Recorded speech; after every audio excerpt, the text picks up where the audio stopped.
Hi, Barbie. Yep, that's me. You're probably wondering how I got here. Just kidding, it's actually pretty obvious that I, not unlike thousands of other women and girls, was extremely excited about the release of the Barbie movie. My friends and I fought for our lives to get tickets for the opening night like it was a Taylor Swift concert, and spent the weeks leading up to the premiere thrifting and scouting out the perfect Barbie outfits. I was ready to be blinded by the color pink and fun bespoke costumes, references to questionable vintage Barbies from our past, and a surreal and flamboyantly designed world. But most of all, I was ready to cry. Ready to be validated as a woman and watch this first of its kind, blindingly feminine film discuss the depth and nuance of what it was like to grow up as a girl and into adulthood. The cruelty of waking up one day and realizing the dazzling pink and progressive world we had curated in our pretend play dreams was nowhere to be found, and in its place lay a world cruel and unforgiving in ways we were never prepared for. This film delivered all of that for so many. So why did I leave feeling disappointed? You thought this was going to be another video where I go into bizarrely deep detail on why I think this film is a masterpiece. No, this is an intervention. Hi Barbie, we need to talk, if you will. And look, I'm just as surprised as you. I clearly went into this film with the highest levels of excitement and expectations. I said, "Hi Barbie," like a freak to everyone on the street on the way to said premiere. I even got the bartender to make me a pink cocktail in preparation. But no, despite laughing and crying and feeling dazzled by the impressive filmmaking unfolding before my eyes, I somehow also left feeling like I wanted to scream into the abyss. So although no one asked, here is my absurdly long explanation for why. The Barbie movie. The vision is everything, the script is just kin.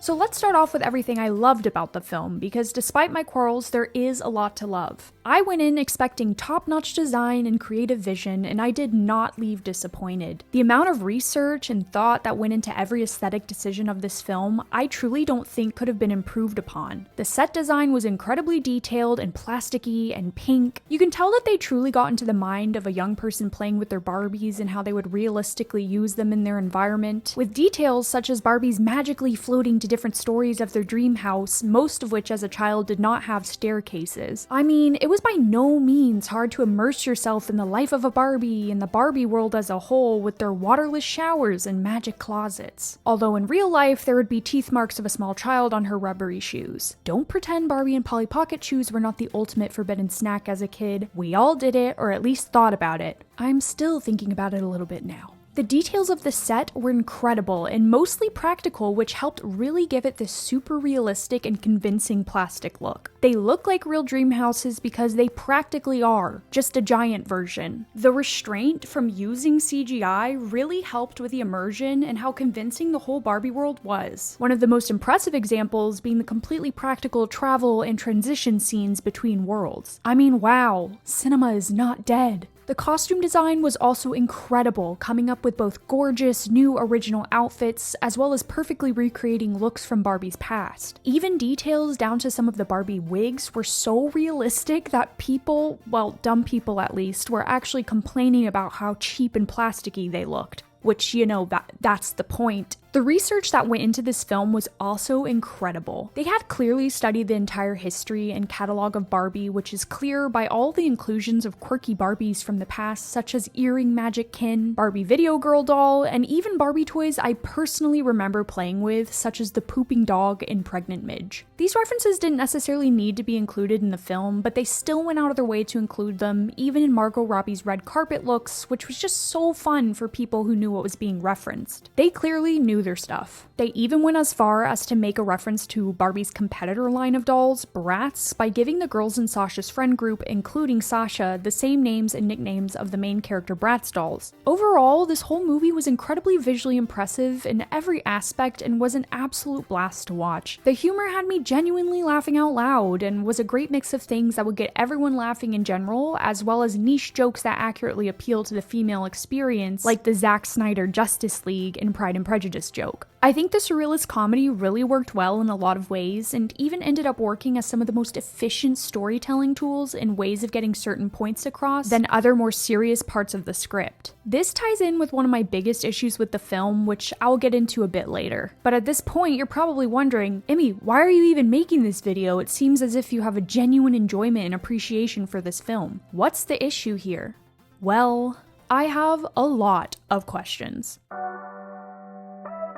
How is each Barbie connected to one singular girl if there is only one of their kind? Hundreds of girls must have had stereotypical Barbies, so why are there not hundreds of stereotypical Barbie clones living in Barbie world? And furthermore, how does this connection between two worlds even work? It's established that the real world has consequences on the Barbie world, but even more confusingly established is that the Barbie world has implications on the real world, as showcased with the Mojo Dojo Casa house being sold as a real world toy and the depressed Barbie toy commercial. Unless the commercial was merely to serve as an inconsequential joke, but that's never explicitly stated, nor does it explain the Mojo Dojo Casa house. That being said, what even warrants a real world or Barbie land influence? The Barbies clearly have their own personalities, somewhat based off of the doll they were made to be, so if they have outward influence in the real world, does that mean that the humans will feel their Barbies' emotions? Or do the Barbies only have influence over toy production? Weird Barbie alludes to the idea that stereotypical Barbie had some sort of role in her malfunction in the creation of the portal, so does that imply that the Barbies have access to some sort of consciousness or real-world autonomy? Gloria's drawings were the other influence on stereotypical Barbie's traits in Barbie Land, so do they need to be written into existence or can they simply be thought of? Those drawings were based off of Gloria's feelings, so were her feelings alone enough to influence Barbie? And if so, the Barbies in Barbie Land would be feeling a lot more. I mean, it's not like women or girls having complex thoughts and emotions is an uncommon thing. Not to mention, one of her drawings contains the pink cowboy number that she acquires in the real world, which doesn't even make sense. Does that imply that this magic with seemingly arbitrary rules somehow has the ability to conjure items in the real world? I'm so confused. How is there only really one weird Barbie when I promise you most young girls are not just making their prim and pristine Barbies go to work a day job? The vast majority are barefoot from lost shoes with hair tangled in an undoable rat's nest. While writing the script, I actually found this Barbie movie Barbie on the ground, weirdly fitting this exact description after I wrote this. Also, yes, I did in fact take this Barbie home with me and she will be living a long, nurturing life. I don't know, something about this is slightly poetic, but I couldn't tell you why.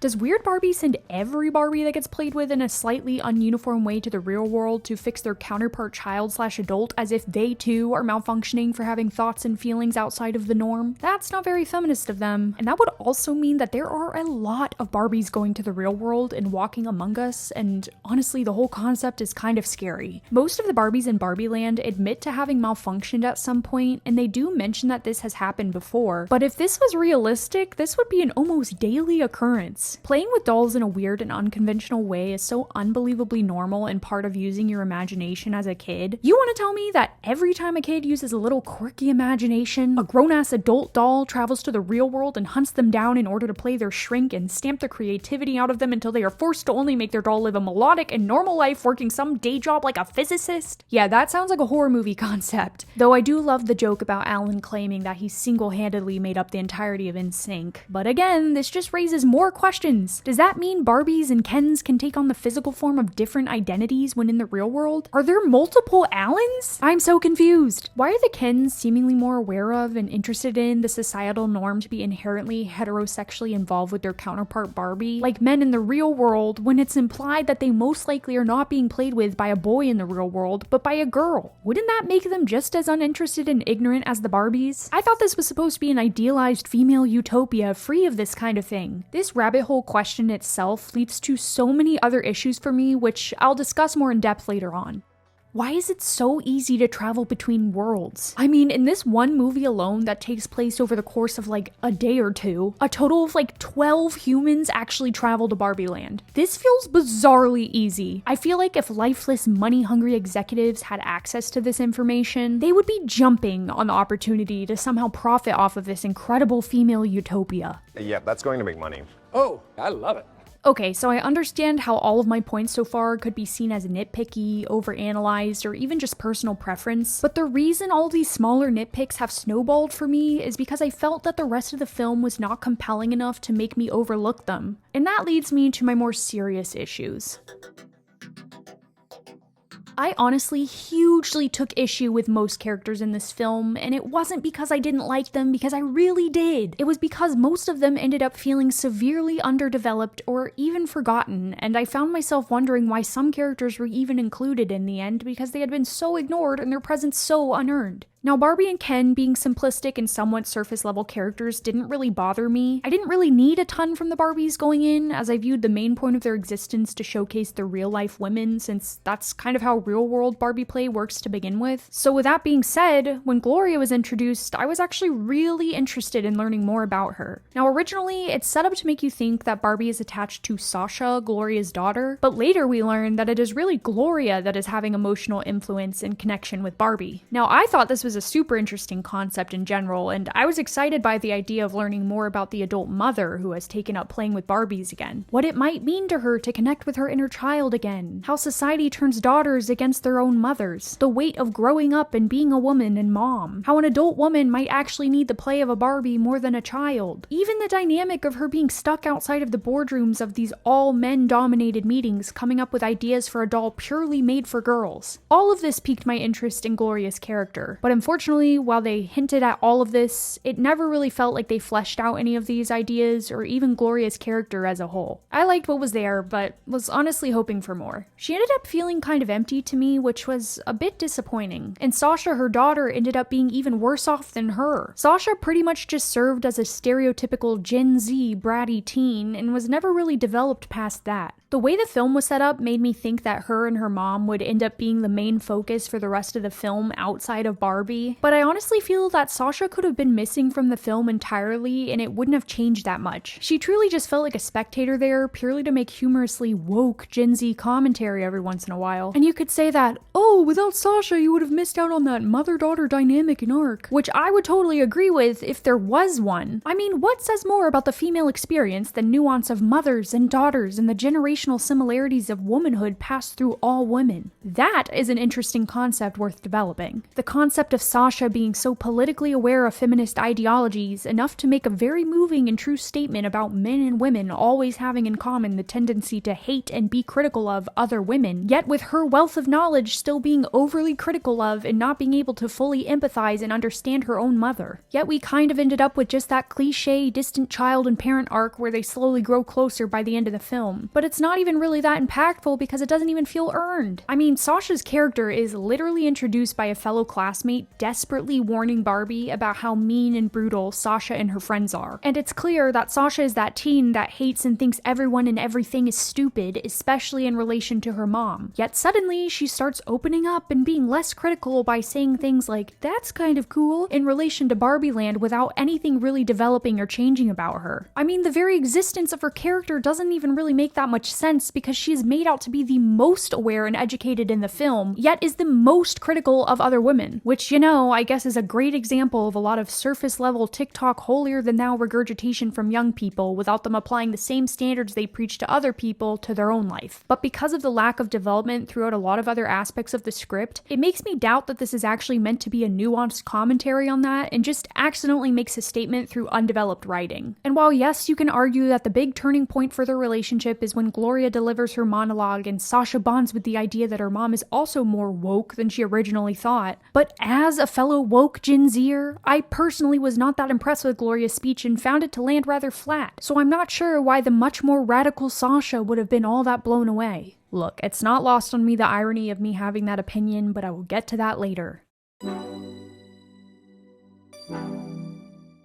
So as for Barbie, like I mentioned earlier, I didn't really go in with huge expectations regarding depth of character, but I did go in with high expectations of depth of character arc, which I also did not leave impressed with. Barbie goes through the huge change from doll to becoming human, yet I somehow don't feel like she really learned anything. Like yes, she very briefly acknowledged the beauty of female aging, feeling true emotions both good and bad, and certainly learned more about the experience of being a true woman through Gloria's speech and the brief montage at the end, but the way her story concludes really makes me wonder what actual strides she made as a character beyond just getting the rug pulled from under her world to the point of no return. I mean, after everything that happens, the thing that truly drives me the most insane out of the entire film is that she apologizes to Ken at the end of the climax. Let me repeat, apologizes to Ken for him actively trying to oppress her, stealing her house, enslaving her friends, and legitimately ruining her world. Oh, but it was probably a nice moment of reflection through mutual understanding of hurt and sympathy towards each other, right? Nope. Ken not only did not apologize, acknowledge the immense harm he had released on the Barbies beyond just whining about how, oops, he got bored and overwhelmed with patriarchy anyways because he thought it was about horses. But he legitimately doesn't seem to have any remorse beyond the consequences on himself. And oh man, if that is not accurate to the true female experience. He even does the unfortunately super accurate male manipulator tactic of, I'm gonna kill myself. This man just attempted to actively oppress her, purely because she did not want to be involved with him. Yet she is somehow the one comforting him as he cries, reassuring his awful and calculated decisions, and babying him as if she is his mother. I mean, I don't know a better use of the phrase lost the plot, because what were the writers doing here? What message could they have possibly been trying to send? What is the story arc here? I'm sorry I took you for granted. Not every night had to be girls' night. Yes, it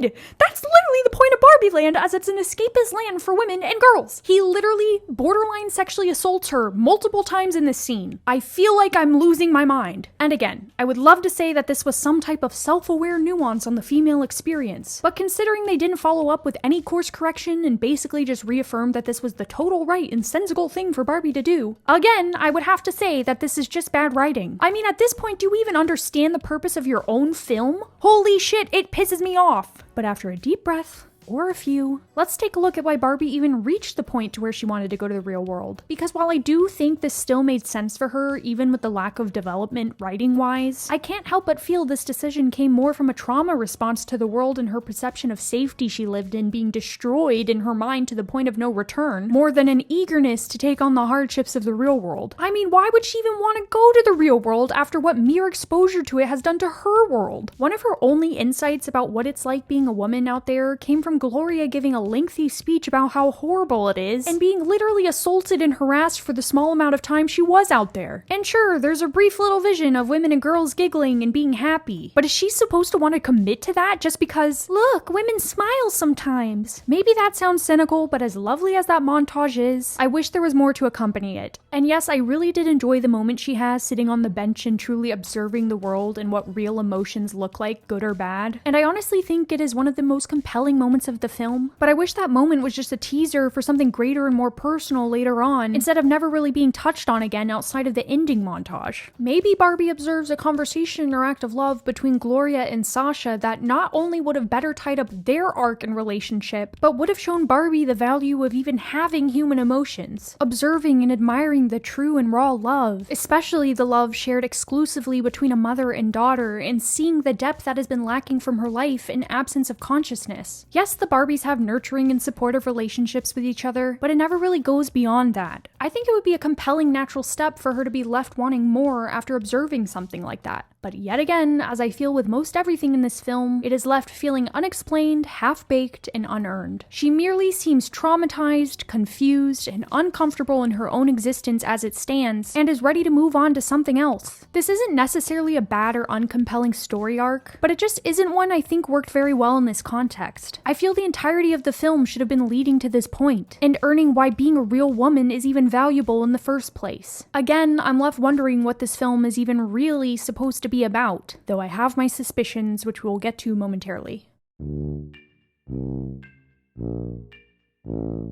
I feel like this is my moment to reference the one true king of Kens, being Ken from Barbie Life in the Dream House. That king would have never done this. That being said, his characterization actually makes much more sense within the context of this world. A Ken who is still completely smitten with Barbie and basically bases his whole existence and self-worth on Barbie's love and approval, but he much more clearly exists within the female gaze. He doesn't have ghostly urges to fulfill some untraceable need for sexuality. He doesn't have abstract expectations of Barbie or what he wants from her. He's also just much more fruity and fun, like an innocent girl would actually play Ken to be. Whereas the Ken in this Barbie has a dark undertone, almost as if the patriarchy has already touched him. He has sexual expectations of Barbie that he never gives up on, even after she's made it very clear she is not interested in that way. He throws hissy fits like a toddler and has an aggression about him when he doesn't get his way. He even expresses this towards Barbie. Unlike Life in the Dream House Ken, he never really seems to have an established respect for her or her boundaries, which is literally what causes the entire main conflict of the film. Respect Barbie after overhearing her set a boundary with herself that she must go on this journey alone?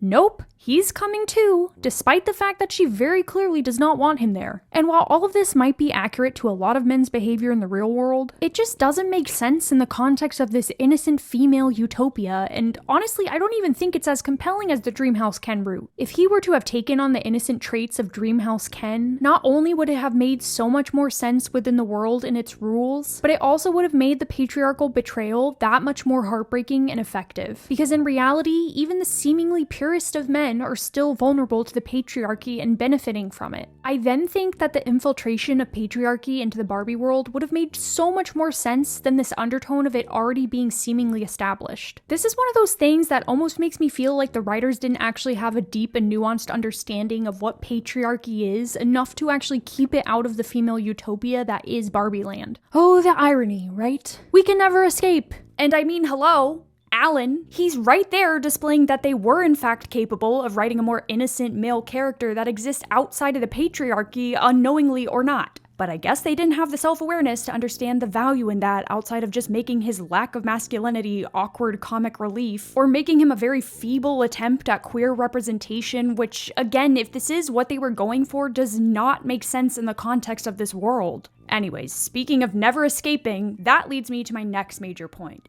Why do the men talk so much?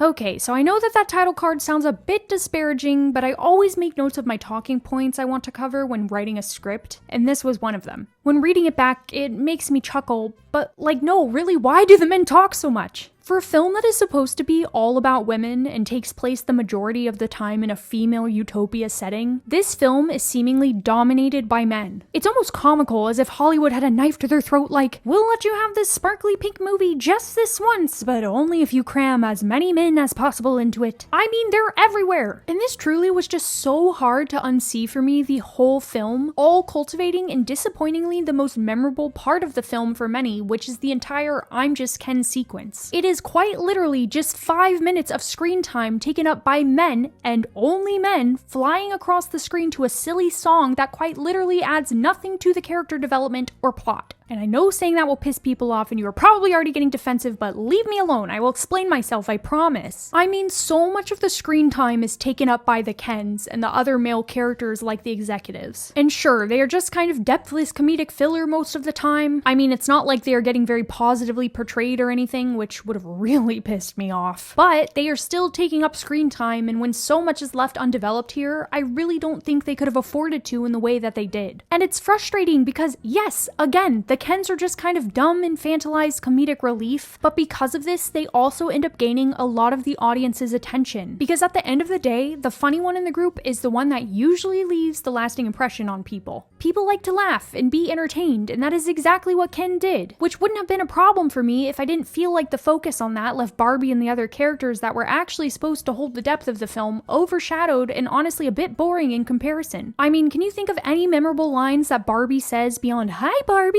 and maybe a couple of others? Not really, because most of the memorable and fun lines were delivered by the Kens. And again, I can't help but draw more parallels to the real world, because if you have existed as a woman, you have probably at some point experienced the phenomenon of men always being able to goof off and be carefree without consequence, while women get overlooked and labeled as a boring stick in the mud for having more baggage to carry in how they navigate the world. I mean, where's Barbie's music number, for crying out loud? It's her movie. Ken gets to work through his emotions through campy song and dance, having the time of his life, while Barbie gets to cry on the ground, paralyzed by depression. And I know this might sound a bit silly in ways, but I think of the real-world implications of this writing and how this all-empowering female film ended up signing checks and providing more opportunities for men than women in front of and behind camera. Just what we have been clearly lacking in this industry. And imagine, the men all get to have the time of their lives on set, goofing off and having the most extremely silly and fun shooting days, while Margot Robbie has a mental breakdown. And don't get me wrong, I'm saying all of this with an air of humor because really the entire film as a whole looked like a blast to film, and I'm sure nobody was really thinking this way, but it's just another fascinating aspect for me that I can't help but consider. And don't get me wrong, I think men are a key aspect aspect to this film's message in that it truly could not have been accomplished without male characters existing as the antagonist, but once again, I think the script missed the mark in their usage of said male characters. I personally think the story would have worked better or made a clearer point if the executives would have served as the villains that introduced patriarchy to Barbie Land. Barbie goes to the real world for the same original purposes, so the executives follow her back to Barbie Land, discover its existence, inadvertently introduce patriarchy to the Kens, while also going on to destroy Barbie Land in an attempt to profit off of it and introduce it to the world. I mean, how much more compelling is the idea of these self-righteous male executives disguised ironically by motivations of empowering and creating a safe space for women, completely destroying the only female utopia to stay innocent of life's hardships and inequality towards women? This makes so much sense to me and would have allowed for the Kens to, like I said, not only have come across much more innocently, making more sense within the context of the world by placing the Kens' autonomy back into the hands of the girls implied to be controlling them, but also would have allowed for them to touch on how even innocent girls are susceptible to learned patriarchy. I would have found it really interesting to see a montage of young girls starting to implement aspects of patriarchy into their play as a real-world consequence of the executives, or in this case the Kens, tampering with their utopia. This would have raised the stakes and given the Barbies an even greater purpose in saving Barbie world beyond their own bubble, which would have made their success that much more satisfying. And considering that patriarchy finding its way into our subconscious minds is a huge part of the female experience, I think adding in symbolism of this would have been very compelling and engaging. Because the fascinating truth of it is that the enemy of women's freedom is not only men, but our own selves entrapped in the ideas and system that has been built into us. So anyways, to see the bizarre amount of men on screen not be used in a more strategic way kind of makes me feel disappointed, as I would have liked to see the women take more of the spotlight in the fun and humor of the film.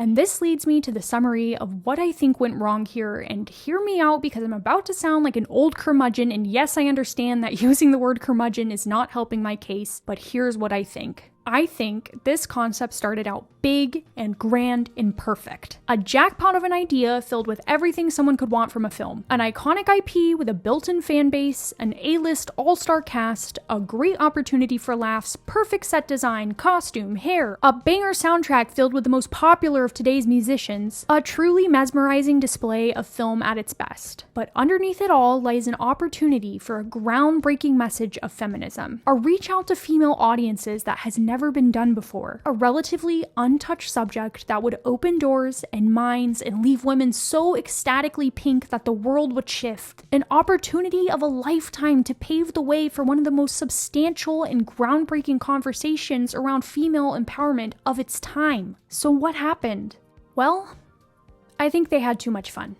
Yeah, I wasn't joking about sounding like a curmudgeon. I think they had too much fun and got so caught up in the whimsy and irony and pink sparkly madness that they forgot to truly develop the script in the way originally intended. When I said this film turned into a joke, I meant it quite literally. It kind of reminds me of when I was young and first started creative writing. I would get so caught up in the fun of it all, the endless freedom of ideas and opportunity to make jokes and characters and events take place all from my own mind, that I would write and write until I had pages of so many words saying so little. And it didn't matter to me that there wasn't a story there yet, because I was having so much fun writing it and laughing at my own jokes and clever characters that I would stand up in front of the class with confidence and force my classmates to listen to my story, convinced they were having just as much fun as I was. And this is important for every kid to experience, right? The freedom of expression and confidence in one's abilities before the rules and expectations of the world set in and confine one's creativity. We should make art for our own amusement, to inspire ourselves, make ourselves laugh and have fun. But when it comes to a film at such a large scale, I think they got a bit careless and carried away. Now granted, I'm not trying to compare the writing of this film to the third grade level, because truly I think the silliness that they wrote is of value and impressive, and that people really were having as much fun as they were when writing it. I'm merely touching on how easy it is to get carried away by such things, even on such a large and professional scale. And there is definitely a time and place for that. But for me, I felt like the humor and exaggeratedness of it all ended up hindering the actual meat of the story. And that's what I take issue with, especially when when this was such a huge opportunity that will probably never happen again in this way. I mean, this film literally made history and paved the way for a broader conversation, and while that is so important and incredible, I just think they could have built a more sturdy stepping stone. But in many ways for me, this movie spent more time being one big lighthearted joke than a deep and touching story, and I think it suffered for that. I think that once they realized just how much fun could be had with the concept, the characters, and how meta and hilarious the whole thing could be, they dove headfirst into that because that was what came naturally, and the depth and actual message of it all ended up being more of a shoehorn in between the fluff. And again, I understand why this could have easily happened given how juicy the subject matter and concept was, but you look at some of the creative decisions made and the priorities come to light. Them taking the opportunity to use Barbie Land's connection and influence on the real world to make a joke about the Mojo Dojo Casa house and Depression Barbie, instead of utilizing it to deepen the plot and emotional connection to the film through the young girls like I mentioned earlier, or even jokes that mere existence call into question the preset explanation and rules of the Barbie Land universe, such as Barbie's joke about having no genitals. I mean, I understand how tempting it was to put this joke in as it was such a clear one to make, but how would Barbie have possibly understood what genitals were, or that the construction worker's sexual undertones that she was moments before portrayed as not understanding somehow connected to having sex organs? They will sometimes cancel out their own created reality in favor of adding in a joke that they simply couldn't resist, much like the Alan being in sync joke I mentioned earlier. And like I have previously said, I usually wouldn't be bothered by a few moments of inconsistency for the sake of humor. I mean, this whole film needed to be campy and meta to pack its full punch, but in my opinion, to fully overlook them, the important stuff needed to be super solid. But it's not, and so each poorly placed joke just unravels and discredits the story for me more and more. Another standout example for me is during that atrocious apology scene when Ken says, "I'm a liberated man. I know crying isn't weak." Like, what does that even mean in the context of this? Where did he get this idea from? Because it literally goes against all of the beliefs of being a man that he has displayed up until this point. Why would he even think this? It's stuff like this that really takes me out of the script because it sounds nothing like the character and makes no sense within the context, but just sounds like the writer's thinking of something funny and being like, yeah, that's good, put that one in there. Like, humor is amazing and all, but it should actually make sense for the character and provide something to the story, not just be self-serving, especially when the characters are in desperate need of more development. Just because you think of something clever doesn't mean it belongs in the script. Just because you can doesn't mean you should, and that applies to a lot of things in this film. And the first sign that it was going to take this direction and get absorbed in the fun of the Kens was the beach each other off scene. This joke did not serve the plot or the characters, it was simply just a funny and phallic joke that went on for a bit too long. A joke that just kind of stops the story in its place to be made. And I could tell simply from this joke and how long it lasted that I was going to have a problem with the film. I know this type of writing, and I think films suffer for it every time. Now I know this one is going to make a lot of people go, "What? No!" But I stand behind the fact that one of the biggest examples of this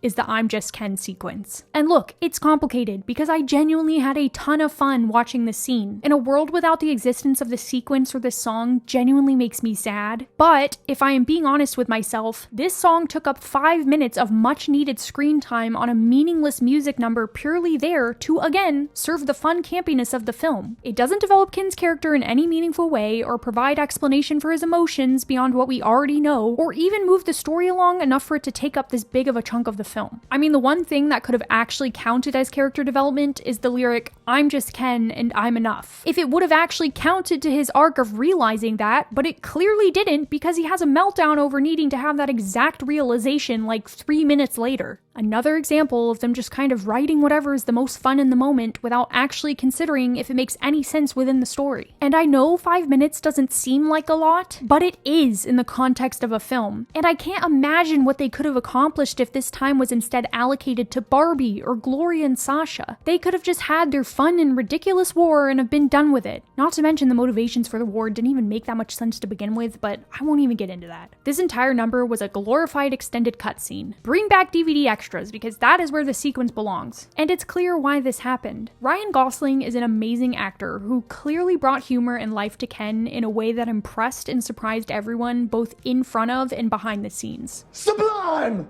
So much so that the temptation to just feed into his performance and use of the character clearly overpowered their priorities of developing anything else. They quite literally got swept away in the fun. That's also why I think another huge issue for me arises, which is the inconsistent and unnecessary over-exaggeration of the film. Now, obviously, the campiness and exaggeration were 100% necessary for a lot of the film, for both Barbie Land as a place as well as all of the characters that exist within it. This is clear, and I think they did an incredible job outside of a few moments where I don't think it landed that well. I even acknowledge that in the outside world there needed to be some level of inflated reality for the two worlds to mesh well in one film. I think an exaggerated and meta joke here and there works, and I even think the concept of the executives knowing of the existence of Barbie Land works, as bizarre as that is. Where I think it goes too far is the jarring contrast between realistic scenes like Barbie observing people in their raw moments on the park bench to cartoonish dialogue from the construction workers and the cops. And yes, I know these are real things that men think and say to women, but I just think the delivery was a bit over the top. It seems to hop back and forth between different levels of realism, from the most exaggerated being the Mattel executives and the FBI, to somewhere in the middle like the mom in the high school, to super grounded and realistic like Ruth's conversation with Barbie, the businessman Ken talks to, or the woman at the hospital. I mean, I know she seemed mildly freaked out, but in what world would a mom be this calm and humorous about a clearly deranged man wandering around her child's school campus? Like, call the cops maybe?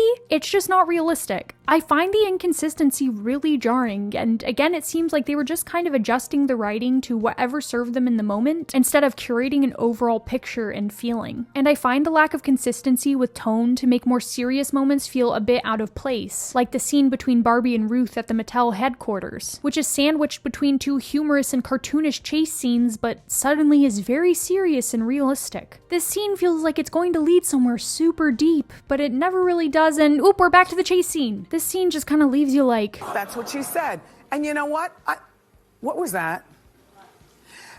Okay, James. And look, most of these examples weren't really a big deal, but I do find the executives to be an actual problem. I understand that this was supposedly a creative decision to create the illusion of Mattel having one foot in Barbie Land and one foot in the real world, but I personally just don't think it works, especially when other parts of the world also seem to behave at the same level of cartoonish manner, including the FBI. What's their explanation? Not to mention, Gloria also works at Mattel, so wouldn't that also make her exaggerated and cartoonish? To me, this choice seems to just be another excuse to self-indulge with humor and whimsy that doesn't actually add much to the story or make all that much sense. Look, I love Will Ferrell, but I did not like him in this role, and not because of him at all, but because again, it made the whole thing seem like a big joke. I actually would have liked to have seen a more grounded portrayal of the executives, which would have given a bit of a more clear undertone that I think would have done the film justice. They do touch on the predatoriness of them and the irony of an all-male boardroom, but it's masked by so much silliness that it almost gets overshadowed. And honestly, I haven't touched on this yet, but again, this script almost serves men in a way that is inherently patriarchal. And I know that sounds kind of insane because on surface level, this film portrays men in a horrible light, but there is something so sinister about all of the men being so cartoonish and humorous that the darkness of their decisions and role in the patriarchy get watered down. This is the case with both the executives and the Kens, which are the men with the most screen time. They almost get portrayed as so silly and dumb that it makes you not take them very seriously, even though they are the main antagonists of the film. And this is what I think is responsible for the reason people still love Ken at the end of the day, even after all of the horrible stuff he did. The undertones of this decision actually give the same energy as boys will be boys claimed ignorance to justify bad behavior. Almost as if they are like, yeah, these men are bad and actively harming women, but look, he's so silly and dumb. He's just a bumbling idiot. Isn't he so innocent and cute? Another detail that runs in the same vein and really bothers me is when the executives all go to Barbie Land but maintain their dignity by keeping their suits when going through the different scenes to get there. Bro, who is this film for? I want to see these men emasculated in fruity outfits like all the other characters are put in. That would have been so much more funny than them unsettlingly shouting in unison like a cartoonish cult. I mean, it's like the men in this film have patriarchal plot armor. Put them in pink girly outfits, you cowards! I don't know, it just didn't work for me. But this isn't the only example of where the outlandishness of it all hinders the film. There are so many moments where it feels like something serious is about to happen or be said, but then it just gets overshadowed or interrupted by absolute nonsensical jokes or dialogue. Look, there are some moments where I think the exaggeratedness go over the top to the point of being almost cringy, like Ken hitting the wave or the flat feet feet scene. Like, why is everyone screaming? She already told you her feet were flat and you guys were chill, but now everyone's screaming and I'm just annoyed. This is not funny. I'm going to refrain from nitpicking smaller things like that though, because I believe most of them are personal preference. But where I do truly think the film falls apart because of this is from the doo-doo garbage Barbie apology scene to beyond. Now, up until this point in the film, I wasn't all that impressed and already had my issues, but I was really expecting them to pull it together in this final stretch in a way that would leave me overall happy with the film. Yeah, that didn't happen, and instead I slowly descended into madness, because as I sat there waiting for the silliness to take a back seat and everything to start falling into place, it just kind of didn't. Most of the conclusion where the character arcs and the story as a whole were supposed to be tied up with grace was again spent getting jarringly interrupted and distracted with outlandish humor. Why interrupt one of the only serious moments of character development with the Kens acting like cartoonish weirdos? Would it have killed them to just allow them to have a genuine moment without making it overly silly or cramming in another Barbie reference? Like, why are the Kens galloping?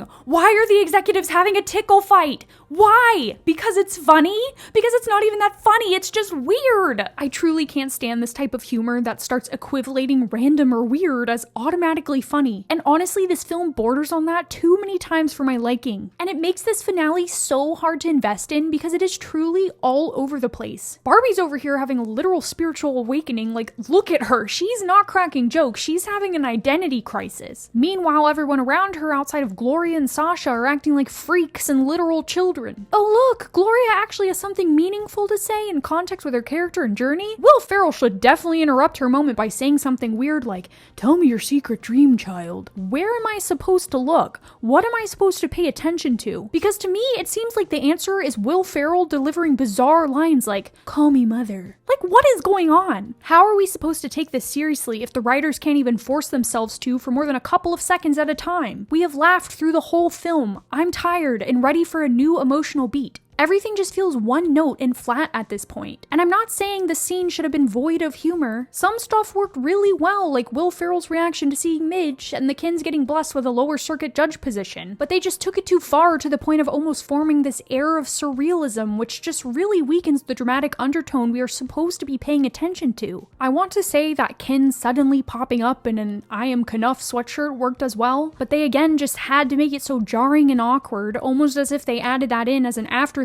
purely to show off the clever sweatshirt idea they had, instead of for the purpose of thinking Ken should say thank you or have a moment of character development, which Lord knows he really should have. I mean, they really could not restrain themselves all the way up until the point where Barbie truly departs on her journey into the pastel void, where suddenly we were supposed to take everything super seriously. Like, why is everyone waving so weird? This type of absurdity is bordering on unsettling at this point. Again, it's like they just thought of something funny, so they automatically added it without any thought of if it even fit in the scene. Why couldn't things have been serious for 1 second and everyone could have been sentimental and supportive of Barbie leaving on her big journey? Would that not have been more compelling? Why is this script so afraid to take a breath and just allow itself to actually develop some emotion and heart? It's genuinely so frustrating because Ruth was doing a great job of bridging the gap of such a jarring transition from surrealist to serious. Her line delivery was amazing and realistic while still being humorous and self-aware in a way that really worked, but they just had to go and interrupt it again with the weird wave when the outlandishness should have just ended there. And I want to be able to say that after things did turn serious, that everything worked great, but it didn't for me. There were some genuinely moving sentiments during Ruth and Barbie's conversation, like, we mothers stand still so our daughters can look back to see how far they've come. And really, most of what is said here I find to be effective and moving, but the issue for me was I felt like so much was left unsaid and so many ideas left open but unconcluded that this didn't feel like enough for me. I was never truly convinced that the writers actually had a good grasp on what they were trying to say, or even a full grasp on the nuance of the subject. I mean, their conversation starts with Barbie saying, I've always been stereotypical Barbie and I don't really think I'm good at anything else. And instead of using this opportunity to make a point that she doesn't need to be a woman or a value, Ruth goes on to try to convince her of her accomplishments and find an identity for her to fit into. Look, this wasn't the worst response she could have had, and it was partially supposed to be humorous, but it really felt like an opportunity to touch on a meaningful idea they had just introduced moments earlier through Gloria with her suggestion of a Barbie who is just a normal woman outside of labels and accomplishments, just flew over their their head. I would have loved for Ruth to have said something like, "Why do you have to be?" instead. The first step in being a human is to simply exist, so this would have made such a good starting point for the rest of the ideas they are about to develop. And even with how much I love the montage, I still found it to be a bit flat. Ruth led her into the montage with the reasoning that she couldn't in good conscience let her take this leap without her knowing what it means, which implies that she wanted Barbie to fully understand the scope of both good and bad that she was signing up for by becoming a human. But the montage, besides for one tiny flash of someone looking sad, was just women having fun and smiling and experiencing the beautiful parts of life. Where's the nuance here? If anything, this is just setting up Barbie for failure. And again, I really did love this montage. It makes me tear up when I watch it simply because it's one of the only times anything like this has been showcased in media, but also because it was one of the few elements that employed what I like to call show not tell.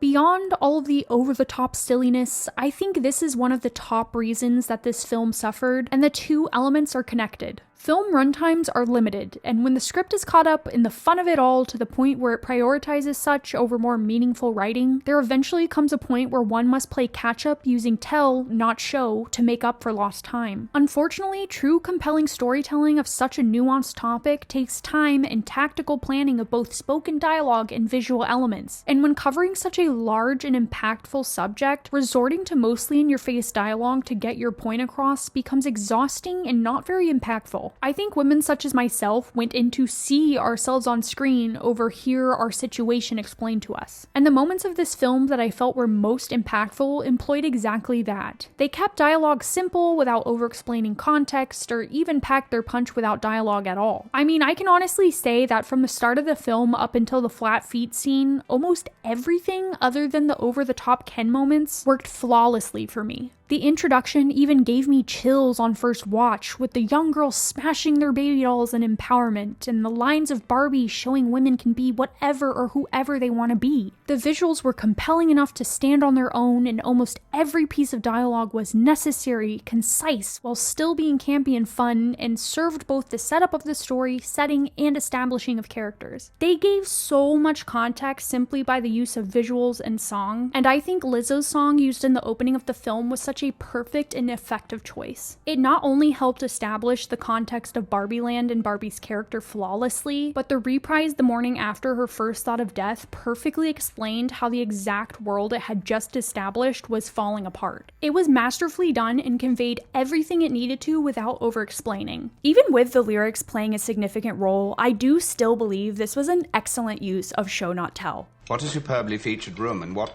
excellent show not tell. And I think the same can be said about the use of narration in the beginning. While it might literally be telling you information, I again think it is masterfully done. It explains exactly the context it needs to explain and no more. It may crack a few jokes here and there, but they serve what is being said so well and even add extra nuance. It is so restrained and is alongside such compelling visuals that it is such a breath of fresh air compared to the rest of the film. Every detail is necessary and strategic, and nothing feels self-indulgent. Except, of course, the freaking Kens. Gosh dang it, I've had it. Genuinely, some of my favorite and what I think is the most effective dialogue shows up in this introduction. I love when the Barbies are being shown accepting Nobel Prizes and their acceptance speeches consist of, "I worked really hard, so I deserve it," and responding, "I know," to being labeled the voice of their generation. This very limited amount of dialogue, accompanied by the visuals of an entire room filled with an almost entirely woman audience and all women nominees, says so much without going over the top. Of course, women watching this will understand the significance of this right away, but I think even for a man who doesn't relate to this feeling, this is effective in allowing them to see how out of place and out of the norm this whole scene feels from the real world. The dialogue and contrast alone elicits a reaction that makes you pause for a moment and think,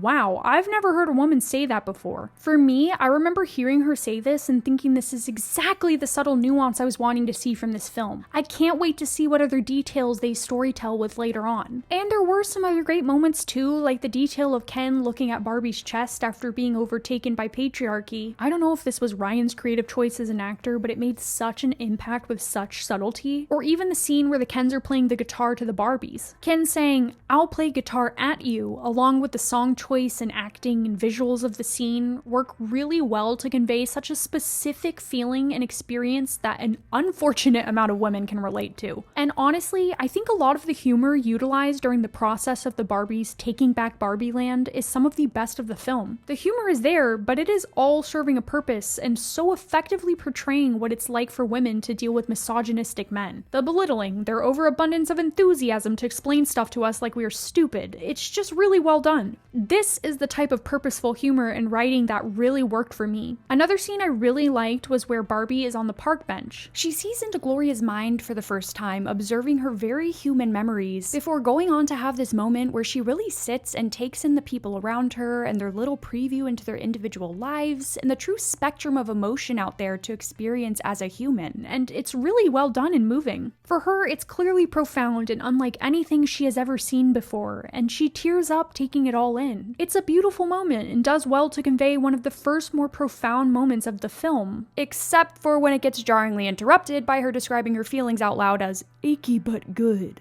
which is just so unnecessary. Everything in this scene is pretty straightforward and well done. I'm not sure why she needed to further explain. It's almost a bit belittling to the audience, not to mention a complete underestimation of Margot Robbie's acting abilities. Like, trust me guys, she said enough without saying anything. And thank God for Margot's immense talent and understanding how to play show not tell so well. I think if anyone less talented was cast, this film would have been toast. And Lord count your blessings. I look at the doo-doo garbage can apology scene and pray to the Margot Robbie gods for her being able to portray Barbie's character growth so well with such doo-doo garbage dialogue. Like I have whined about this entire essay, I do not feel that Barbie's character was given the properly expansive dialogue or attention her character deserved to fully flesh out her character arc. But luckily, even in a scene completely focused on Ken and other doo-doo garbage nonsense, she portrays Barbie's self-realization and internal dialogue so well while delivering lines only really aimed for Ken. Now, I don't want to completely discredit the writing or directing here because there was a good chance this was the intended direction of the scene,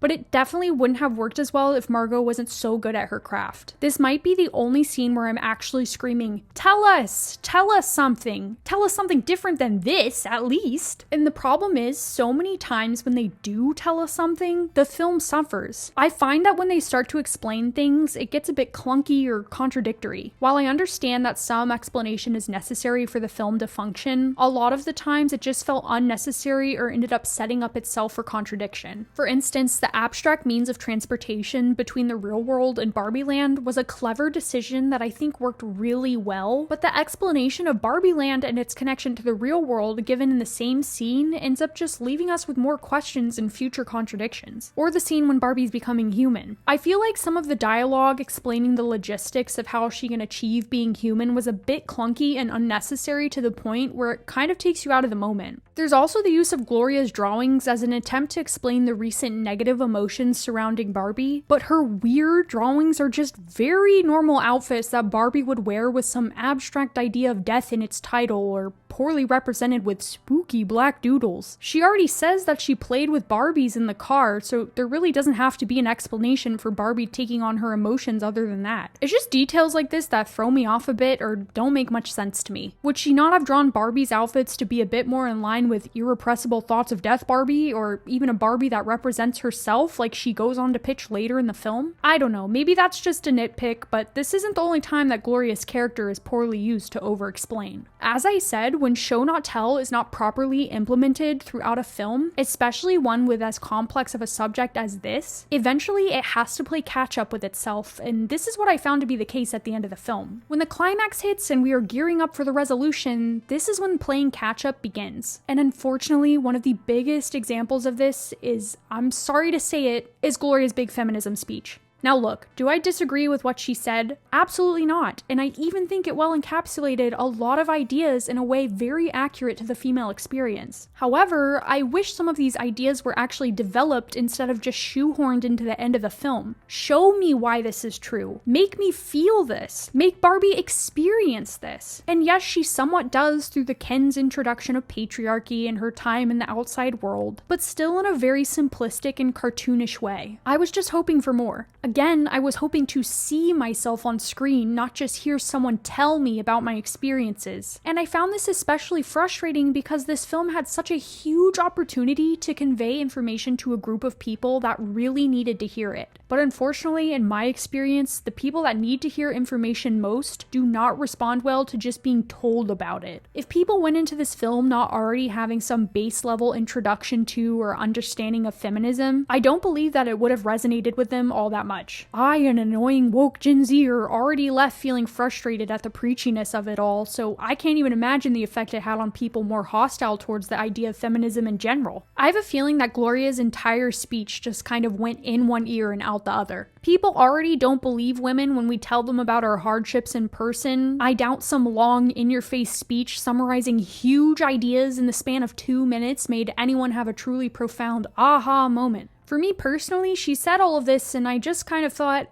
yeah, and? Like, we've known this, and I went into the film knowing all of this. I was really hoping for a bit more here. At the end of it all, this film just kind of encapsulated a very safe message of white feminism and not much else. And to its credit, I honestly don't think it could have properly explored intersectionality in a meaningful way, so I didn't really expect that going in. And honestly, I think it would have been a huge mistake to even try to touch on that, considering the two writers were a cis white woman and man that I don't even think captured basic white feminism with good enough nuance. But overall, even when choosing to focus on a smaller and more concentrated section of feminism, I still left this film wondering what it was truly about. What exactly was it trying to say? Because don't get me wrong, it said a lot, but I don't really consider that to be the marker of a solid or good film. To me, the magic is found when ideas connect in such a harmonious way that you leave feeling fulfilled and unconfused in the message you just received. Or at least if you do leave confused, it's from your own lack of understanding and interpretation and not the feeling of the film. But there was just so much being said in such an unfocused way that I left feeling jumbled with thoughts. I felt both excited and frustrated, seen, while also completely glossed over and unfulfilled. This film was so much and so little at the same time that it genuinely glitched my brain. In the words of Billie Eilish's impressive lyricism, what was I made for? That is what this film should be asking itself. And look, I'm honestly expecting this to be a video that doesn't land for some people, but hear me out because right now you are probably thinking, it's about feminism. What are you even talking about, Emmy? It's pretty clear. Oh, but it's not. May I remind you that once again, one of the main focuses of the resolution is a scene purely exploring and tending to Ken's fragile emotions, and Barbie apologizing to him. I know I've already lost my mind over this, but holy crap, I can't wrap my head around it. This is not feminism. This is the same patriarchal bullshit that keeps us mentally enslaved in the real world. I'm not saying Barbie needed to slap him around in that moment. I do think the empathy displayed by her is nice, but she definitely should have stood up for herself and demanded a little respect. I mean, come on. Make him apologize, explain how you're hurt. Because as it stands, I can't think of anything less feminist than this scene. This is exactly why the tell not show of Gloria's monologue didn't land that hard with me. I mean, do they even understand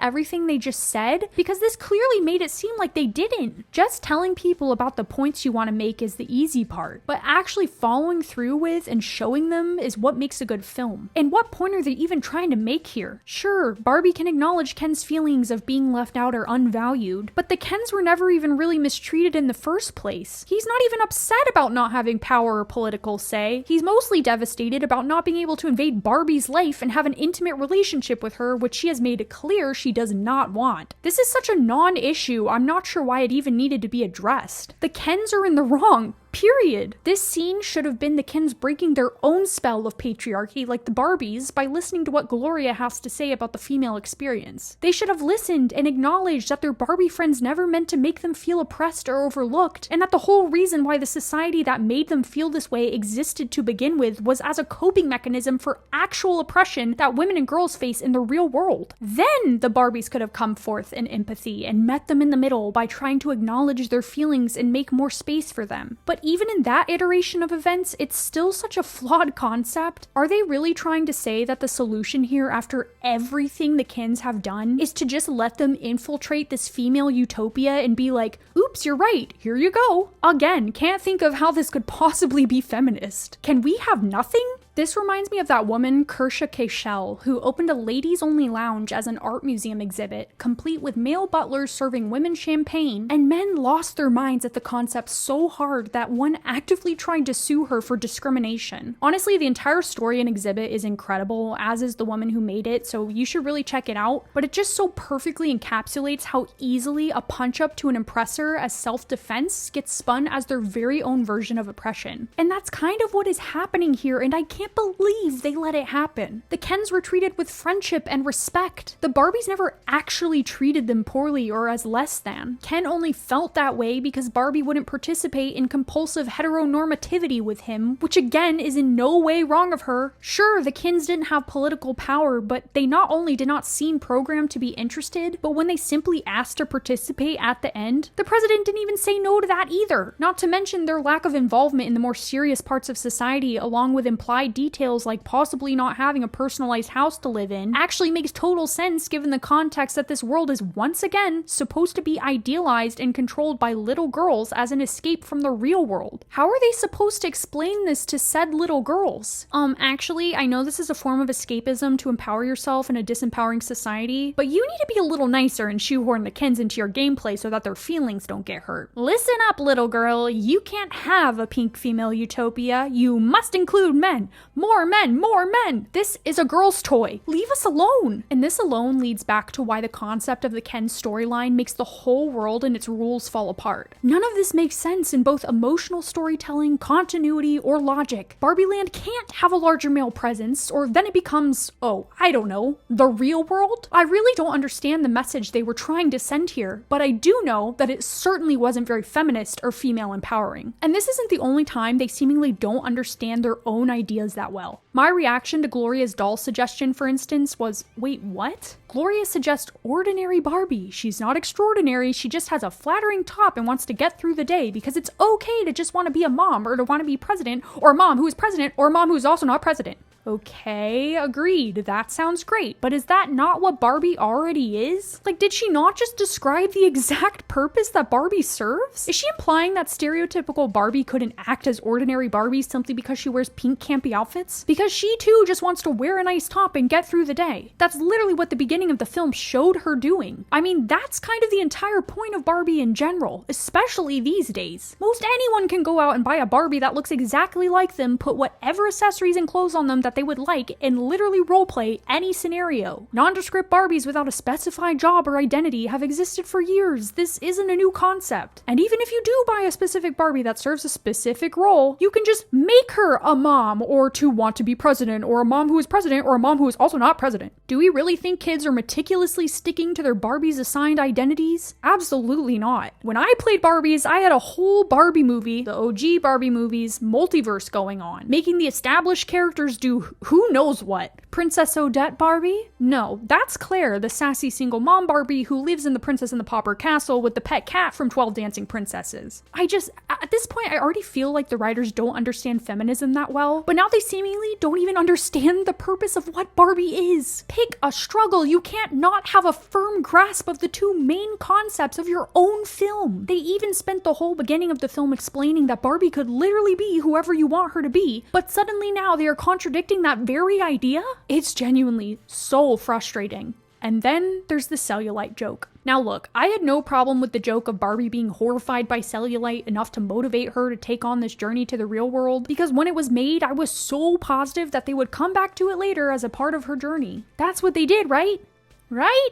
Nope. They never mentioned it again, which just means that they literally made a negative joke about women's bodies for no reason other than it being funny. And yes, I do understand the humor in how society is so mean to women in our bodies that sometimes something as simple as developing cellulite can be our worst nightmare. It is funny in the sense that it's something that every woman can relate to and somewhat serves as a social commentary, but I really think they missed an opportunity here. When Barbie finally becomes human, I was expecting for this heartfelt moment of her taking in her full human body, looking down at her newly formed cellulite kryptonite that she was so scared of and seeing so much value in the journey she just took, and be so proud to just exist as a woman that she views it with joy and appreciation. Something as simple as her noticing it's there and smiling to herself. Not only something I wish all women would be able to do and would be amazing to see on screen, but something that would have perfectly tied in the emotional journey of where she started as a character to what she's learned and where she is now. I would have loved to have seen her notice hairs on her knuckles and pores on her skin with absolute delight. A delight simply to be alive. I would have loved to see Barbie experience another scene like she did on the park bench, where she simply observes and takes in the depth of life happening all around her, only to get interrupted by Sasha and Gloria, taking her to make some meaningful human experiences of her own.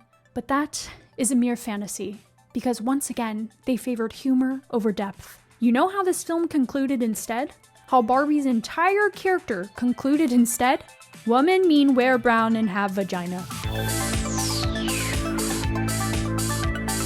I am so serious. Barbie's final scene as a character, her only scene post becoming a human, and the last scene of the entire film is her abandoning her pink aesthetic and going to the gynecologist. Yeah, I'm still here. I'm just really annoyed. I just really can't deal with this. It almost leaves me speechless, honestly. But if I must speak on it, first of all, why does being a real woman mean Barbie can no longer wear pink or other fun colors? Why does it suddenly mean she has to look like she just stepped out of the business casual girl boss section of Aritzia? Like, yes, I understand the symbolism and what they were trying to do here, and I do like the pink touches they incorporated into her outfit. I just feel like out of all of the statements to make, this was not the one. I understand that her outfit needed to distance itself from the norms of Barbie world to symbolize the internal journey she had just experienced, but I feel like they could have shown this just as well by creating a very non-campy, realistic pink outfit. Couldn't the blazer have been a neutral pinkish color? I don't know, it just seems like a weird statement to me, especially when paired with the only other point being made in this scene, which is, haha, look everyone, Barbie has a vagina now. I know I'm just a disembodied voice, but my face is so neutral right now you wouldn't believe it. Yes, it's funny, but holy crap, is this really what we are gonna end on? Nothing else? This is what you want the audience to know about Barbie's journey as a character? This is what you want them to see? This is what being a woman means to you? I've said it before, and I'll say it again for the millionth time, but this ending would have been great and hilarious and perfect if they had spent any time at all adding in a more meaningful conclusion beforehand. Being reduced to a vagina for the sake of a laugh is not feminism, and once again, this film becomes the butt of its own jokes, never to take itself seriously. And once again, I'm left wondering what this film was about. What was it actually trying to say? What was this film made for? And here is where the real issues lie.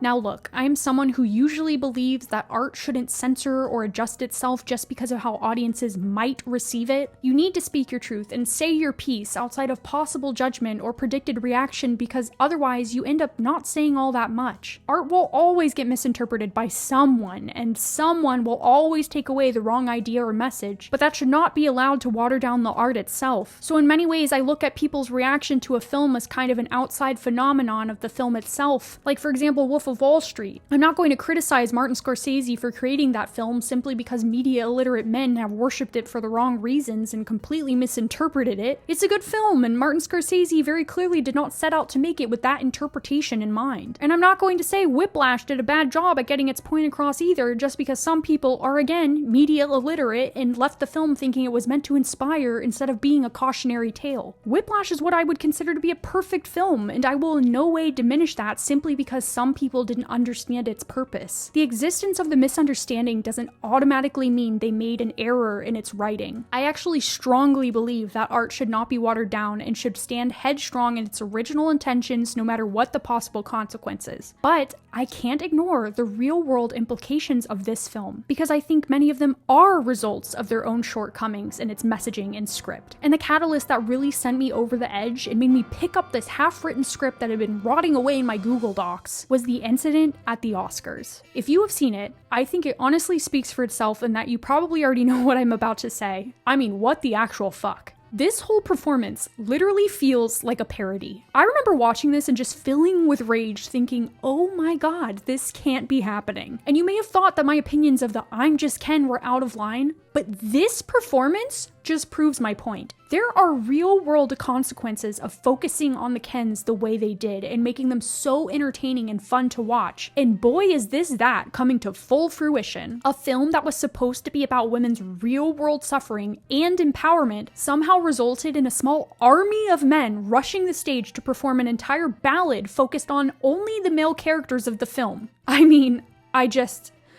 wow, there is something so dystopian about watching this performance and the quite comical amount of men on stage surrounded by Barbie's color, a color associated with girlhood under a giant sign reading Ken. I know it was a great performance and fun to watch, but holy shit, this just feels like a slap in the face, quite frankly. I can't imagine what the women of the Barbie movie felt sitting in the audience looking up at their male coworkers all getting the chance to have their moment on stage for a film that was supposedly about them. Not only that, but also later go on to be snubbed in every category. It's a joke, honestly. Like, I find it genuinely upsetting. And I don't even know who to blame because I know that Hollywood is a male-run joke that was only going to minimize the film from the beginning and snub it at the Oscars no matter what the script was like or if Ken was in it at all. But I also can't help but get mad at Greta and her husband and everyone else that let the film be what it was without considering any of this. Like, of course the world was going to react to the film through a lens of ingrained misogyny from the beginning. I don't blame them for that. I just blame them for giving so much ammo to ensure that it was so much worse and the wound that much deeper. Now, thank God, but the song What Was I Made For did go on to win Barbie's one and only Oscar for Best Original Song, and rightfully so, as the song encapsulates both the hope and despair of the female experience almost more movingly than even the film itself. In fact, it resonated so deeply with women everywhere that it became sort of an anthem for thousands of TikToks of women being vulnerable about their own stories for months after the film was released. But following in the footsteps of the film itself, of course it wasn't enough to celebrate on its own. Bring out the Kens, everyone! I'd like to thank Ken. Don't you think that seemingly everything surrounding this female-focused film just needs a little more Ken? Yeah, that's better. I feel so empowered right now. I'm so glad that everyone understood this film and took away what was truly important about it. Thank you, Hollywood, for supporting women's empowerment. And thank you, Barbie, for taking such a solid stance against a male-dominated society and making sure that the creation of your film empowered women in the industry. Oh wait, your film was co-written by a man? Oh wait, your film had 2 male composers? Oh wait, your film had a male director of photography and a male editor? Oh, okay, but they did have Margot Robbie as a producer alongside 3 males. And they did have 4 female executive producers alongside 5 males. And they did have 4 female art directors alongside 5 other males. I mean, just looking at credited on-screen participants like actors, stunt performers, and dancers, men managed to make up a whopping 61%. How is that even possible? Like, how and why did they do this? Like, yes, there are a ton of female extras, especially in the beginning of the film, but I don't see their names in the credits, just the names of 139 male performers. Not to mention, I genuinely sat down and counted every single name in the credits that I could reasonably verify as male or female, and as a whole, the production was made up of 62% men and 38% women. And if that wasn't enough, here's a flashy performance made up of a comical amount of male performers. I mean, would it have killed them to have a badass woman play the electric guitar at least? I know the guitarist is the famous Slash from Guns N' Roses, but that doesn't erase the irony of it. And look, I'm not going to sit here and pretend to know everything about the intricacies of the industry and sourcing and hiring that goes on behind the scenes. I know that the overall percentage of male versus female on the project as a whole is more of a result of the industry itself than the actual decision making of the film. And for a project this big, I'm sure a lot of who worked on the film ended up being somewhat outside of their control, especially once it reached post-production. But it's just so stupid, it's hard not to comment on. If I made a film like this, I would have personally sought out a female composer and director of photography and art director and made a clear stance that men did not belong in the writer's room unless it was for something like checking for continuity. It all just ends up feeling like one big virtue signal without the effort to actually make a change in the industry or empower women with jobs and opportunities in the same way they did men. Again, what was this film made for? And more importantly,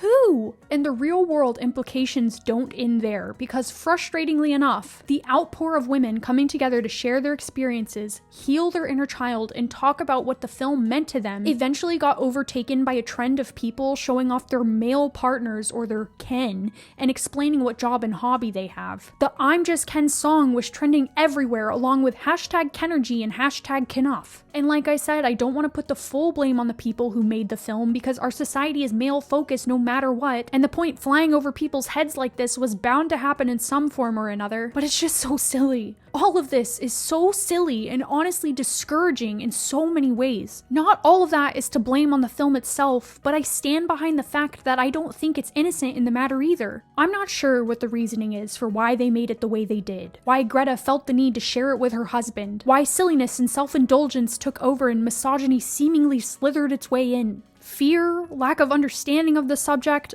I really don't know and probably never will. All I know is that this film's inability to commit to its own message had serious implications on not only how the film functioned in general, but what we as a society took away from it, as well as the level of impact it had on women in the industry, which was seemingly much less positive than I think it was capable of being. At the end of the day, I'm torn on if this film is just another empty white woman feminism Hollywood virtue signal or not. I honestly don't even know what I think.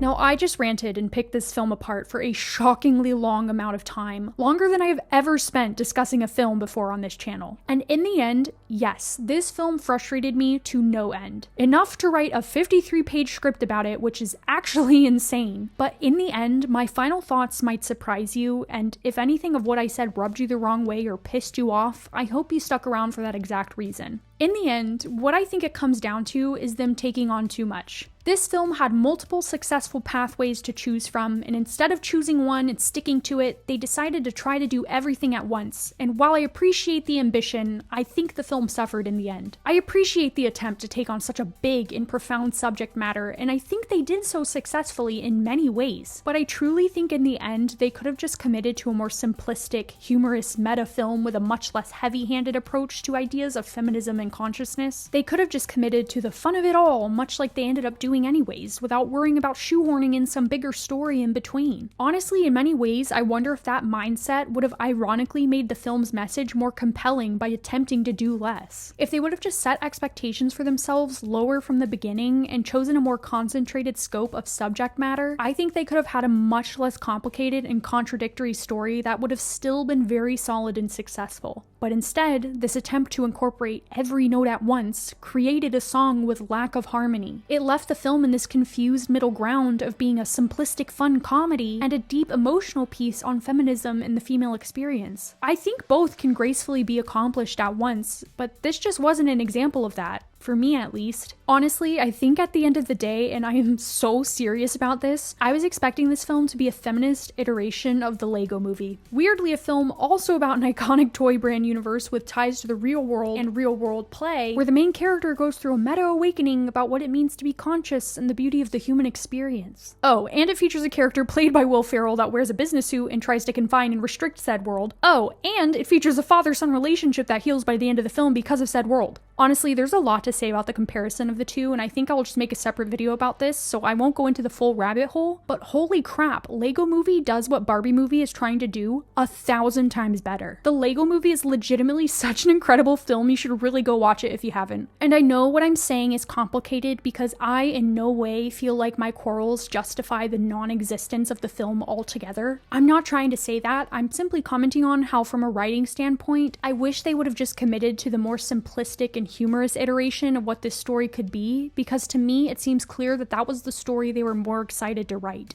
And I think that's where things conclude for me, because I do see the immense value in this film. I do think it's important and needs to exist, even all of my critiques aside. I would rather have an imperfect take on feminism than the absence of one at all. I mean, the production itself, outside of the corporate and product placement quotas, very clearly was made with extreme passion and love for not only the subject itself, but also the art of filmmaking as a whole. The use of IP is both a thoughtful homage to Barbie's history while also being one giant Mattel ad. The meta humor of the world is both clever and entertaining while also crippling the story. And this type of nuance gives me a lot to appreciate while still pissing me the freak off. And just to add in even more confusing nuance after all of my whining about contradictions, I'm gonna go ahead and contradict my own self. Because I see the problem with my own critiques. I see the irony of hearing Gloria's speech on screen about how hard it is to be a woman because no matter what we do, there's some critique or some commentary about how we aren't doing it right, it could be better, or some level of tone policing. Yet here I am writing an extensively long essay on everything I think this film did wrong and somewhat ripping into a female director. Sorry, Greta. And this is the complicated nuance of the human existence and art in general, I guess. Both can exist at once. This film is both worthy of immense praise for what it accomplished, while also being worthy of valid criticism in its approach. I guess what I am trying to say is that I have a self-awareness about why I feel the way I do, and why my opinions might not be the end-all be-all on this film, even though I think what I have to say is valid. And I had this really interesting awakening about it when the film first came out and everyone was discussing it. I was so hyped up by my frustrations that I was going around having these passionate debates with people and ranting about the flaws that no one seemed to notice. And not in any bad way, I'm just someone who loves having a passionate discussion about film. I find it very fun and invigorating, clearly, as I'm quite nervous to see how long this video ends up being. I'm losing my voice. But after talking to different women of different ages and backgrounds about what they thought of the film, I honestly took a step back. Most people I know loved the film, no notes. Some people my age were receptive to why I have issues with the film and even kind of agreed once I brought them to light, and a handful were as annoyed as I was. But what really stopped me in my tracks was when I started talking to a woman a bit older in age. Specifically, this one conversation I overheard between a woman and another of her age about everything that resonated with her. She recited Gloria's speech with excitement as if she had never heard something like that before. She repeated Gloria's points with passion as if she had had an awakening by hearing someone say something like this on screen. As if she felt heard and seen for the first time in her life as a woman. A very, you know what? You're right moment, as she had never fully recognized or processed these societal contradictions herself. I could tell that she was empowered and felt seen in a way that maybe I didn't. And I realized this.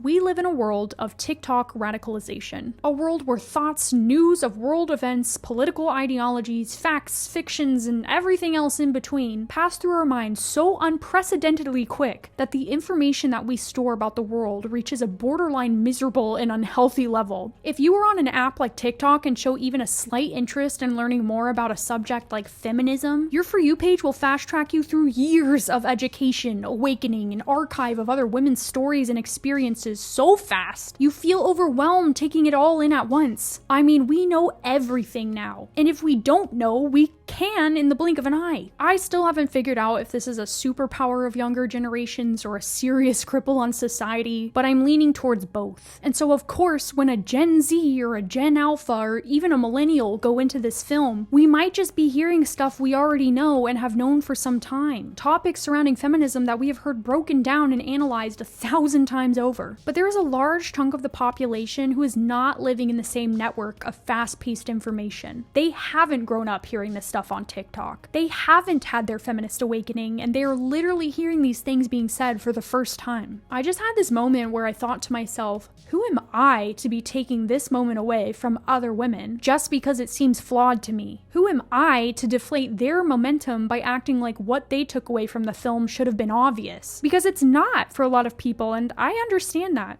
So where does this leave us? Well, like I said, I think both my frustration and appreciation can exist at once for this film. This film means a lot to a lot of people, including even me at the end of the day, as confusing as that might seem. It literally made history and was so impactful in so many ways, and I'm in no way trying to diminish that. Do I think it was mind-blowingly perfect? No. Do I think it was seriously flawed in some of its messaging? Yeah.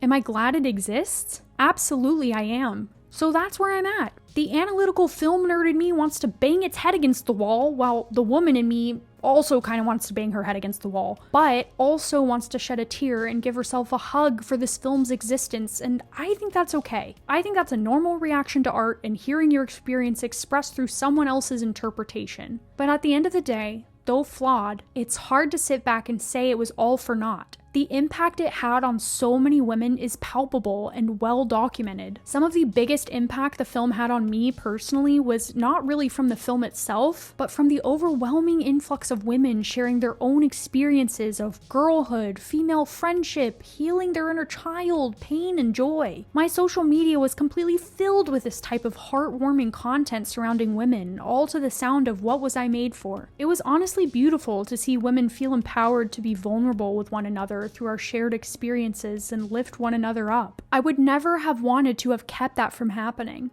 This film needed to exist, and I'm glad it does. But what about you guys? What did this film do for you? Did you leave feeling as frustrated as I did, or did you leave teary-eyed and changed forever? Did any guys out there leave with a newfound awakening and empathy for the female experience? I'm genuinely curious to know what everyone thinks after all that I've said. Well guys, you know the drill at this point, which is that I might disappear for an unpredictably finite amount of time, but I really do want to start trying to post more often. I'm really going to try this time, guys, I swear. Although I feel like I'm starting to sound a bit like the boy who cried wolf. But thank you for watching, subscribe if you want to see more content like this from me, and as always, see you next time. ? I will be back for sure, the question mark is just a matter of when. Bye, Barbie.